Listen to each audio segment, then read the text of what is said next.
જ્યારે પરદાદાને વૈરાગ્ય આવતા સંસાર ત્યાગી શ્રી પીતાંબરદાસ ઠક્કરે ગૃહસ્થ જીવન છોડી સાધુ બની ગયા અને જૂનાગઢની એક ગુફામાં સાધુમય જીવન વિતાવતા હતા.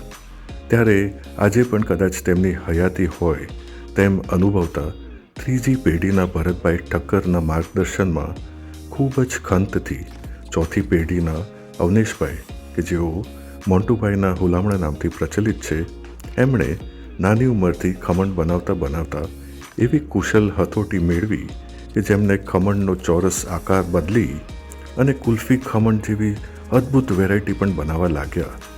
તેની સાથે ગાર્લિક પાત્રા ચૂરમો, ચીઝ બાસ્કેટ સેવ ખમણી, મેક્સિકન ટોસ્ટ બિસ્કિટ ખમણ કે જે મોડર્ન જમાનાને અનુરૂપ વાનગીઓ કહેવાય અને યુવા વર્ગમાં ખૂબ જ પ્રચલિત છે એવી પણ બનાવતા ગયા. સાથે સાથે અવનેશભાઈએ IIM ખાતે મેનેજમેન્ટ ઉદ્યોગ સાહસિક તરીકે વિદ્યાર્થીઓને અનુબોધિત કર્યા અને લગ્ન પ્રસંગે સર્વપ્રથમ ખમણના લાઈવ કાઉન્ટર્સ પીરસનાર પણ અવનેશભાઈ જ હતા. આજે જ પધારો દાસ ખમણ કે જે લોકેટેડ છે, આવેલ છે 5 Avnesh heights, Shilaj circle, SP ring road, Shilaj, Ahmedabad ખાતે અને સ્વાદ માનો અવનવા દાસ ખમણની વેરાયટીઝનો અને મોન્ટુભાઈને પર્સનલી મળી એક અવનવા યુવાને મળો.